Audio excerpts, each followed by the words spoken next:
My fellow Americans, we will never allow this force of evil to knock down our Constitution, our God-given truths.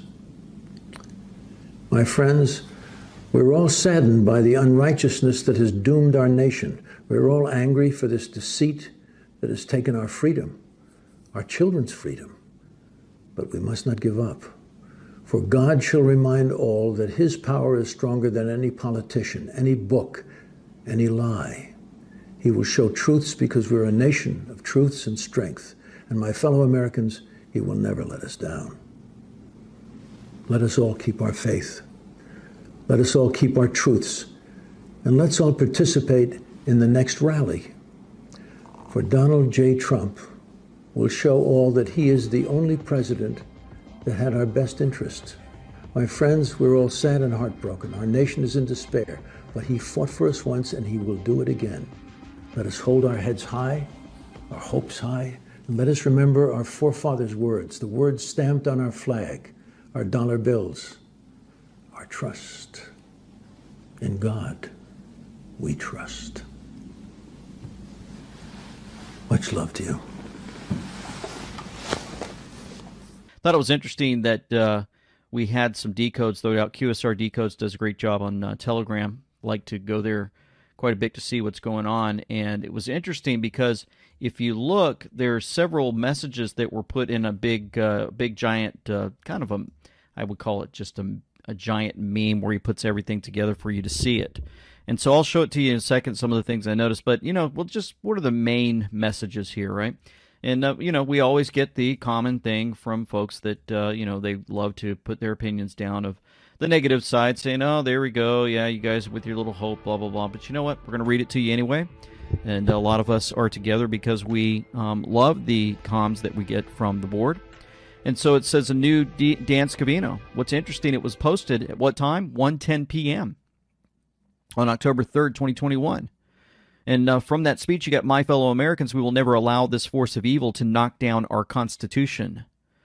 And we're going to show that evil even more in a second, because this is a spiritual battle. I've talked about it many times, and it's something that we continue to listen to, put into our minds. We use the information from these videos to show folks that this isn't just a battle of the flesh and things that we're seeing going on. This is a spiritual battle where the enemy wants us gone, wants to control the entire earth. And we already see in the book of Revelation many times where if you read through it, it seems like there's going to be one man that's going to take over the entire earth, or one entity, and they're going to control everyone. If they don't bow down and worship them, their life's pretty much going to be gone. They're not going to be able to do anything. And a lot of folks think that that's happening now.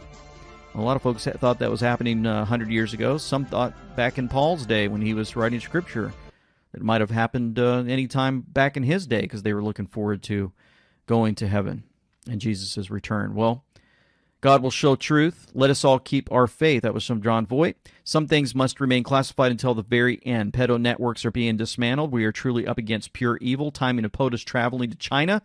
That was a cool one. I'll show you in a second. Nothing is random. Everything has meaning. That's good. North Carolina. I can't believe I just said that. North Korea missile launch on 1 year Red October Delta. Yeah, they had announced a missile launch on the 1 year Red October Delta. That means 1 year to the day. Then you have the China 17Q formation over Taiwan. I'm going to show you that in a second on October 3rd, 2021. And there's a lot more evil, justice, pain. Nothing could stop what's coming. That is for sure. So I'm going to move this out of the way and just show you how they put this together. It's really cool with all the numbers and everything. I put it in the description box below for those that want to look for it. But you see on the bottom the CCP 17Q formation over Taiwan. I'm going to show you a bigger picture of that in a second. But that's basically what's put together for you to see it, monitor it, look at the deltas, look at the timestamps for these posts, and then you look at the timestamps and go to the Intel board that I've told you about that's in the description box. You can see all this. Well, there it is. There's that formation. Look at that. If you are above this formation, what do you have? 1, 7, 17. Now, many people might say, well, that's not what I see. Flip it over, reverse, and go on to the above it, and look at Fox News here. An additional 60 military jets into Taiwan's air defense base this weekend, capitalizing on America asleep at the wheel. Former Pentagon Chief of Staff Cash Patel. And that's something. So why would they just put that just randomly, flying over? I don't know. We had this from October 30, 2017. Now think about the timing of POTUS traveling to China, South Korea. I've said too much. God bless patriots. Just interesting how this, I don't know, seems to come together with China. You got this, supposed 17 formation flying over.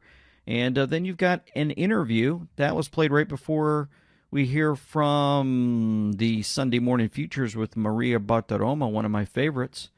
And I know some people say, hey, she's part of the deep state, and she was part of something picked by, I believe it was Soros or something like that. I understand, but still, this we don't know what puppet strings have been cut. We don't know who's who. We're trying to figure it all out. We don't know who's infiltrated the deep state and, and all that stuff, right? There's just so many unknowns. But the information that's being passed from Kash Patel is absolutely amazing, and I think everyone will love listening to this interview. About her opponent, Donald Trump. Many of those Clinton soldiers distributing the made-up stories are now working in the Biden administration. My next guest took the depositions of several of the players who were pushing the false narrative. Kash Patel is the former chief of staff of the Department of Defense under President Trump. He worked with Devin Nunes investigating the Russia hoax. Kash, thanks very much for being with us. We so appreciate your time. Assess where we are with the John Durham investigation, and what do you take away from that 27-page indictment of Michael Sussmann? Well, good morning, Maria, and thanks for having me. Look, as a former federal prosecutor who prosecuted national security cases and a former federal public defender, I'm intimately familiar with federal indictments, especially ones that we talk about today.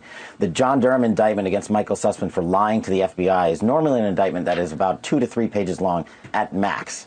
A 27-page indictment is reserved for those mob-style conspiracy cases or for large-scale fraud cases that the Department of Justice brings. And what I believe John Durham is doing, and what I did in my practice as a prosecutor, is lay out a speaking indictment so that the American public can begin to understand what the corruption was and who exactly was involved. I know you played James Comey's soundbite at the top of the show here, talking about, he's investigating the collusion links. What he should have been investigating was the collusion links between the Democratic Party, the Hillary Clinton campaign, and the DNC to funnel this information into the FBI, fraudulently so, and now it's coming to light. And thanks to your reporting over the years, America is finally starting to see the truth of what happened behind this indictment.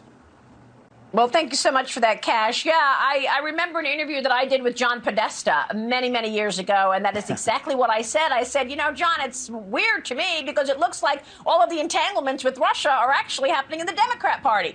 He went a little nuts on me during that interview, but I've got the indictment here in my hands. And what strikes me about this indictment is John Durham writes over and over again that every meeting that Michael Sussmann had, whether it would be with FBI agents, another government agency, which I assume is the CIA, he billed the time to the Clinton campaign. He was billing them. And that's it. And he hit it right on the head. Look, that was when I was leading the investigation under Devin Nunes on House Intel. I told him we got to follow the money. It's Prosecution 101. And that's exactly what John Durham's doing here. That's how we figured out the DNC paid for the dossier. That was the first big shoe to drop. And what John Durham's doing here, and when I questioned Michael Sussmann and Jake Sullivan and so many others under oath 3 to 4 years ago during our investigation, was we locked them in and we knew the truth because we followed the money, because we knew the DNC and the Hillary campaign were paying these lawyers to go out and get false information, and we had to lock them in under oath because at some day in the future we were hoping that there was going to be accountability, and that's exactly what John Durham does, because the one thing that doesn't lie is bank records and money records, and that's what John Durham is basing his conspiracy investigation on, because he cited 8 other individuals in that indictment, not by name, but I believe it to be the Mark Eliases of the world, the Fusion GPSs of the world, Glenn Simpsons, all these individuals that helped perpetuate this fraud on the American people are in this indictment by title. Well, they were also working hand in glove with the media, it appears. Let's take a look at this tweet that Hillary Clinton put out, and it's a statement from Jake Sullivan. Let's note the fact that Jake Sullivan today, after writing this garbage for Hillary, is now the head of the national security. He is the NSA, and she writes, back in 2016, computer scientists have apparently uncovered a covert server linking the Trump organization to a Russian-based bank, and there is Jake Sullivan's statement saying that there's this new report exposing Trump's secret links to communications to Russia. What's your take? Connect the dots on the fact that some of these people who were abusing power are now in power right now. It's a shocking tale of the height of hypocrisy and the corruption in Washington, D.C. You have one presidential candidate and a national security advisor pretending in 2016 to have no idea what's going on when their campaign is funneling the money to get this garbage dug up on President Trump and then putting it in not just the FBI and the DOJ to go up on a FISA warrant against President Trump, but as you said, the media. They're leaking stories at the time and pretending to be surprised. And then these individuals come back full circle 4 years later. And now Jake Sullivan's a national security advisor. Look, Maria, you know this. All those depositions are now public. I declassified them when I was the deputy director of national intelligence with Rick Grinnell and Johnny Ratcliffe. And everyone can go read what Jake Sullivan wrote, testified to under oath himself, and they should be held accountable. All right. Hold that thought. I want to ask. To be held accountable. That's pretty incredible. Great interview right there. And I'm going to show another part to that in a moment. And it's just really good when Kash Patel talks because he seems to have his act together, and he's basically sharing, all this information that's coming out, how it's coming out, how long it takes, and as a prosecutor, how he's done it. So this guy really knows what he's talking about. When you believe the FBI figured out that the lies were coming from the Clinton campaign, I know that in January 25th, 6th, and 7th, the FBI did meetings with the subsource on what exactly was in the dossier, and at that time they told them that it was garbage and they made it up. They had beers and embellished. But when do you believe the FBI figured out that all of this was just one political campaign trying to take down another? I think they knew right away, and the documents that we put out in the Nunes investigation, the Nunes memo, and the HPSI report on Russian active measures show that the FBI knew right away because their FISA abuse process, now that declassification process is complete, and your viewers can read it, that the FBI knew the information was fraudulent, they knew the credibility problems with Christopher Steele, and they knew the DNC through Fusion GPS and Perkins Coie were piping in tens of millions of dollars into the machine so that they could get up a FISA warrant on President Trump. So I think they knew right away, which is why I think the individuals at the head of the FBI need to be held accountable. Wow. So they knew that it was garbage, and yet they still pursued a FISA warrant to wiretap Trump organization members like Carter Page. Will John Durham reel in any big fish, in your view? Yeah, and I believe so. And let me just put this in perspective. When I was running large-scale conspiracy and fraud investigations, they took me 3, 4, 5 years to prosecute. John Durham's only in his second year of the most political scandal in U.S. history. So I believe within the next 6 months, look out for indictments against the folks like Fusion GPS and Glenn Simpson for helping perpetuate this fraud. And look out for individuals like Lisa Page and Peter Strzok. I believe they're already helping John Durham. They're cooperating with him to get the bigger fish like the Andy McCabe, who is the biggest fraudster next to James Comey. I think you're going to see these indictments start coming out on the individuals at the top. It's just going to take a few more months, but I remind your viewers, it takes a little bit of time to work these matters. Unbelievable. And no surprise, the mainstream media gave them all jobs. All right, quick move on to... The mainstream media gave them all jobs. Way to go, Maria. Boy, she's just a firecracker. She throws those little thoughts out there, and we all get a nice little chuckle. And tell you, she seems to be on our side. For those that disagree, sorry, but man, when she does interviews, she seems to know exactly what's going on, how it's all playing out, and Kash Patel's not playing around when he's trying to give us information. I like how he says it, 3 or 4 years to get these guys. Durham's done this for a couple of years, and then he threw in another one. I think these guys, Lisa Page, Peter Strzok, are probably talking. You think he's making that up? You think he knows something? He probably does. And, man, wait till old McCabe hears that and goes, oh, shoot, we're in big trouble. These guys are done.